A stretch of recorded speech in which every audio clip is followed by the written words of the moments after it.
deuxième partie de cette matinée qui, dans le programme, se trouve être intitulée « Les cas particuliers ». Un certain nombre de problèmes se présentent en effet autour d'opérations qui s'intègrent plus ou moins dans la procédure de divorce, celui dont nous parlons depuis ce matin, mais plus généralement aussi, l'acquisition au cours de la procédure de divorce, le partage d'un prix de vente, le financement de la soulte et, nous revenons à notre divorce par consentement mutuel non judiciaire, la prestation compensatoire à laquelle nous avons fait allusion et sur laquelle, je pense, il est très important de revenir. Alors, des intervenants nouveaux, des intervenants déjà intervenus, pour chacun ou ses différents thèmes, en commençant par l'acquisition au cours de la procédure de divorce. Nous avons maître Marie-Pierre Delisle et Madame Rousseau, Madame Catherine Rousseau. Marie-Christine, c'est pas plus mal. Ah bon, mais j'ai mal. Rendons à Marie-Christine ce qui lui appartient, donc Marie-Christine Rousseau. Et il est convenu entre vous que c'est vous, Madame Delisle, qui allez commencer. Tout à fait. Eh bien, allons-y. Le truc, là, je peux m'entendre ou pas? Ah, pardon. Alors, vous le mettez à côté, effectivement. Ça doit marcher. Ça doit marcher. Donc, nous avons reçu nos clients respectifs. Le processus du consentement mutuel est en cours. Et que ce soit nous, avocats, ou nous, notaires, quelquefois, voire même assez souvent, la nature humaine étant comme elle est, nos futurs divorcés se projettent déjà dans l'avenir et viennent prendre leur téléphone, soit pour nous faire part de leur volonté d'acquérir un nouveau bien immobilier, ou bien, tout simplement, et la pire des situations, bien évidemment, celle où nos clients viennent nous dire qu'ils ont signé un compromis de vente. Patatrac. La première réaction, en tout cas pour ma part que j'ai, c'est de leur dire qu'on met les choses en route les unes derrière les autres. On divorce et ensuite on se projette dans son nouveau projet de vie.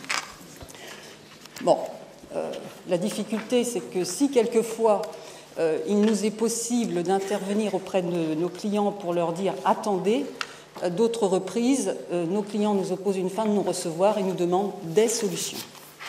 Il n'y a pas de solution miracle, nous le savons tous, puisqu'il y a de forts risques de faire une acquisition d'un immeuble en cours de procédure, qu'il s'agisse du régime légal ou de la communauté universelle, bien évidemment, le bien entre en communauté.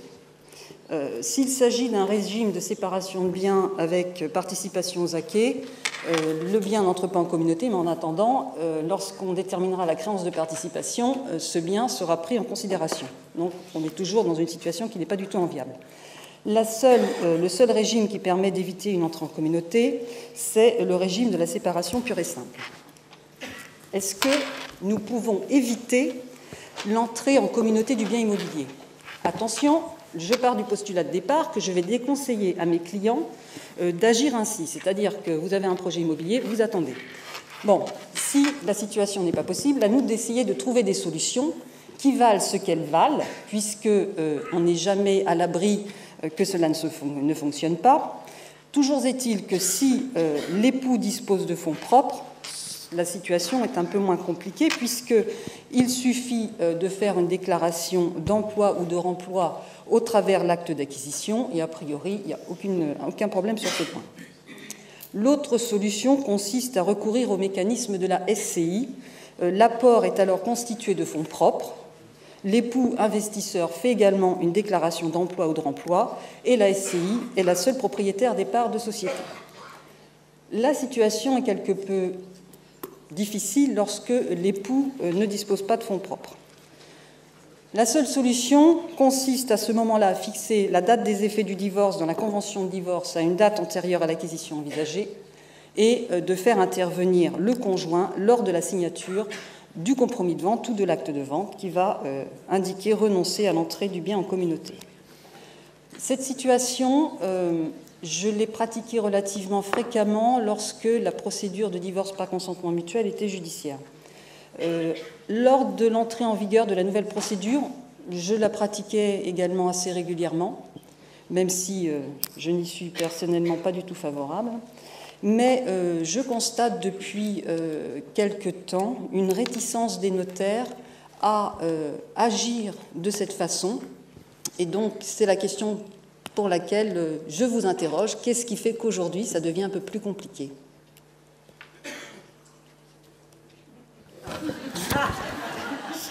Alors, ce n'est pas qu'aujourd'hui que la question est compliquée. C'est une situation qui nous met tous mal à l'aise, qu'on soit avocat, notaire ou banquier, parce que l'acquisition, donc pendant la procédure de divorce par des époux communs en bien, pose problème sur la qualification du bien commun, bien propre. Pour l'avoir expérimenté plusieurs fois, la première façon, c'est d'abord qu'il faut que le client voit avec son banquier, parce que si on part sur le principe qu'il va devoir emprunter pour acquérir, on a des banques qui disent « je n'édite pas l'offre tant que vous n'êtes pas divorcé », d'autres banques qui disent « j'édite l'offre, mais je ne débloquerai pas les fonds tant que vous ne serez pas divorcé ». Donc dans ce cas-là, le notaire, au moins, il est tranquille, il ne risque pas de régulariser d'acte s'il n'y a pas de financement. Par contre, parfois, certaines banques acceptent d'éditer une offre et de débloquer les fonds. Donc dans ces cas-là, le notaire peut se dire moi, mon rôle, c'est d'authentifier des conventions et de leur donner une sécurité juridique. Donc dans ce cas-là, il n'y a pas de sécurité juridique puisque la qualification de bien propre ne peut être acquise qu'après le prononcé, que le divorce soit acté. Donc je ne régularise pas. Par contre, d'autres notaires vont dire « Ok, moi je vais régulariser. Par contre, il faut pleinement informer son client des risques qu'il prend. » Parce qu'il faut en effet faire reporter la date des effets du divorce. Personnellement, je pense que cette date doit être reportée à une date antérieure à la signature de l'avant-contrat et pas uniquement de l'acte définitif. Donc déjà, il faut avoir l'accord de l'autre époux pour faire remonter la date des effets du divorce à cette date antérieure. Si on n'a pas d'accord de l'époux, pour moi, le dossier s'arrête là et on ne régularise pas l'acte. En revanche, si l'époux est d'accord pour faire reporter la date des effets du divorce à une date antérieure à la signature de l'avant-contrat, pour moi, l'intervention du conjoint dans l'acte d'acquisition ne vaut rien, parce que ce n'est pas parce qu'il sera intervenu dans l'acte d'acquisition pour dire on fait reporter la date des effets du divorce à telle date, du coup le bien est un bien propre. Non, le bien est un bien propre uniquement si le divorce est acté. Donc, et là-dessus, qu'il intervienne ou qu'il n'intervienne pas ne changera rien. Donc, pour moi, l'intervention du conjoint dans l'acte d'acquisition ne vaut rien, puisque on ne peut faire reporter les effets du divorce que dans la convention de divorce. On ne peut pas la faire reporter dans l'acte d'acquisition. Par contre, bien sûr, dans certains cas, l'intervention du conjoint est obligatoire à l'acte d'acquisition, notamment si la banque a pris une garantie hypothécaire, une hypothèque conventionnelle, puisque dans le cadre d'un privilège de prêteur de deniers, s'agissant d'une garantie légale, l'intervention n'est pas obligatoire. Donc pour moi, l'intervention du conjoint n'est nécessaire que si on a une hypothèque conventionnelle. Par contre, il faut bien alerter l'acquéreur sur le risque qu'il prend à ce que le bien ne soit pas qualifié de bien propre si le divorce n'était pas prononcé ou si la dissolution intervenait pour une autre cause que le divorce.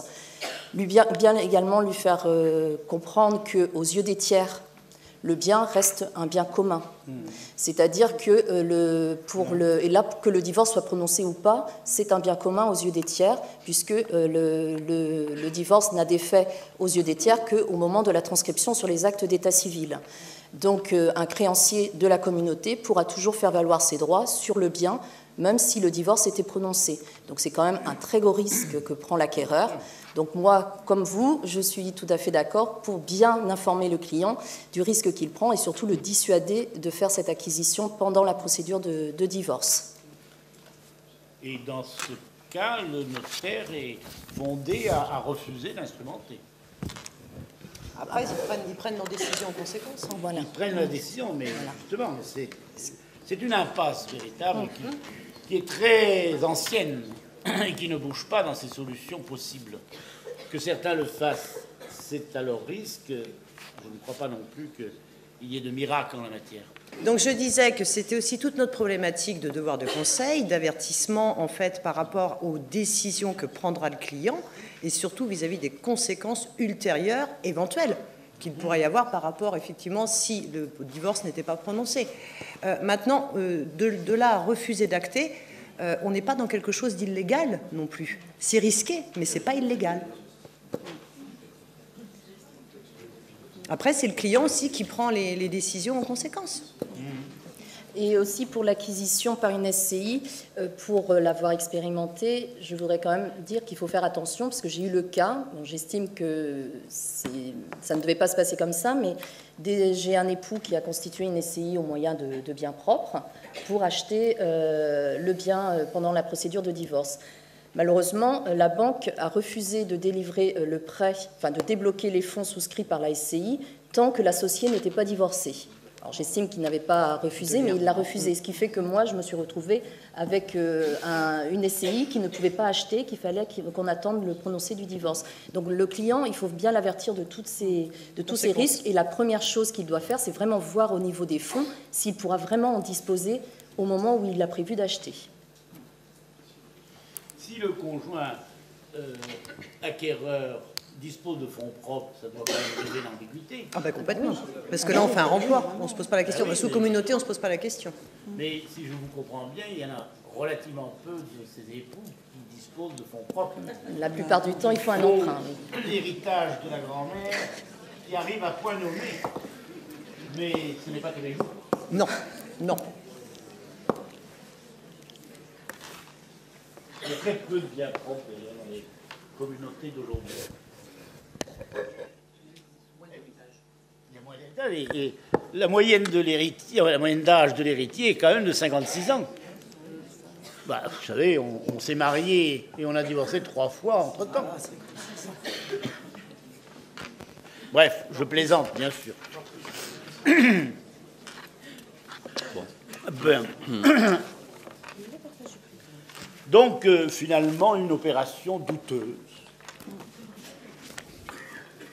qui n'inspire pas beaucoup et qui ne trouve pas de solution, je dirais, parfaite, c'est loin, le moins qu'on puisse dire, à voir.